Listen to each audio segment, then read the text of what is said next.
Good morning, everyone. Panelists, my co-speakers from the other for this one forums. It is a great pleasure and opportunity for me to present myself here talking about process safety management. Sri Arun Mithal and Sri Dikshit talked about a lot of things which I wanted to touch upon. So I will keep it brief, but definitely as part of the discussion, I would definitely delve into the topic so that we can share our knowledge. Let me confess here.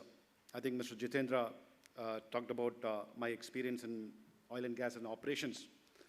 After spending nearly 29 years in operations development, leading the activities right from drilling, completions, routine production maintenance activities, and now, in the last 6 months, moving over to HSE, it's a completely different ball game. I would not say that I did everything right when I was holding the position of managing the asset.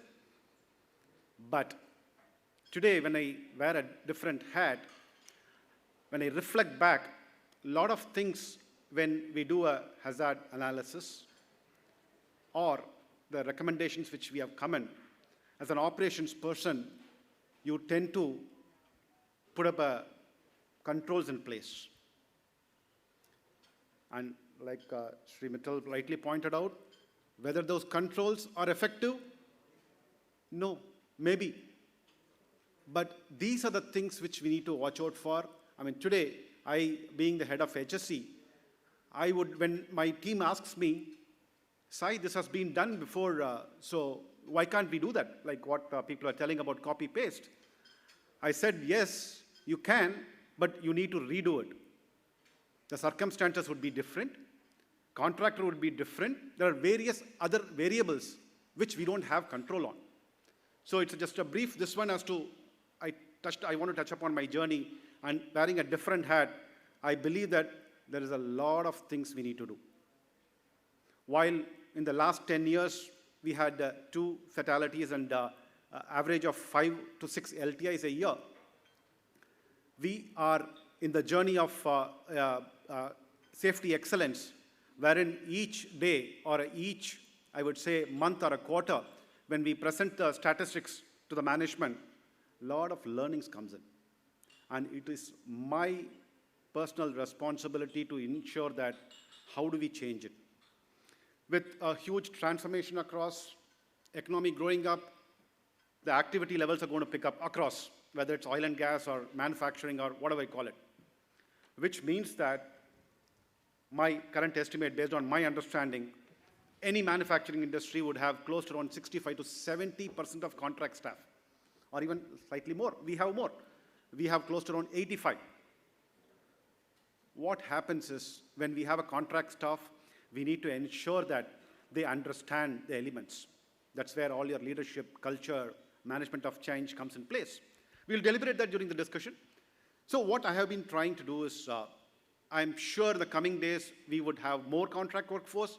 How do we ensure that we develop the culture?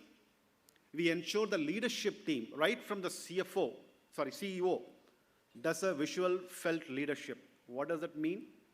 A CEO has to visit the plant. He has to visit the shop floor. He has to interact with people as part of hazard tour, as part of safety tour, or as part of any other safety-related activities, which we have made it mandatory, depending upon the frontline leaders' intense effort in their routine activities. It could be ranging from 6 a year to 12 a year. Has the journey completed? No. What I have been seeing when I do the analytics, it is being a rot. Like they'll go there, do it because they have been handed over the check sheet. So what we have embarked on is to do a digital analytics on all those recommendations or observations done by senior leaders, the line managers, the frontline leaders, and then take the next step of how do we improve on it. Like someone was telling, it's a journey. It'll never stop. Situation keeps changing. Personnel keeps changing. Even our understanding or risk perception keeps changing. Probably targets are driving us. So it is very, very essential for us. And I personally get involved in all those meetings. And what we have done is, let me also share another one.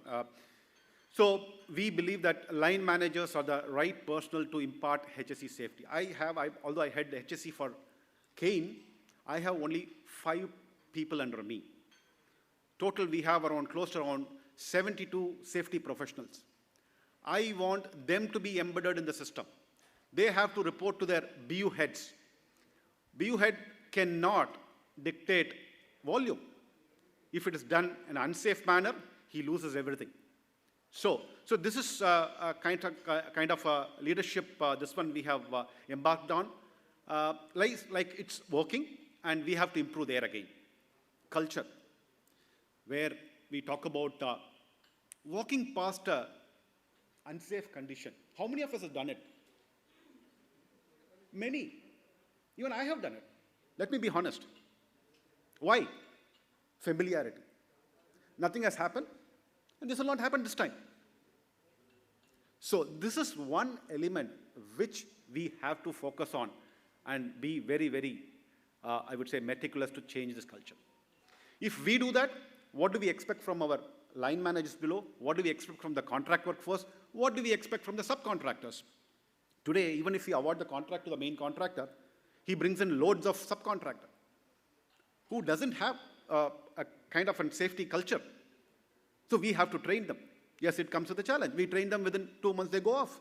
Retrain them. So this is a continuous process. It will never end. So we will deliberate it as to what we have done and how we have to move in leaps and bounds. And rightly touched upon about the management of change, which is very, very important. We generally believe management of change is limited to your operational activity. If you're trying to break a flange, introducing an hazard, we need to have an MOC. It doesn't stop there. A management of change should include the management of personal change, whether it's employees, contractor, or their subcontractors. We do evaluate all the contractors which we take them on board.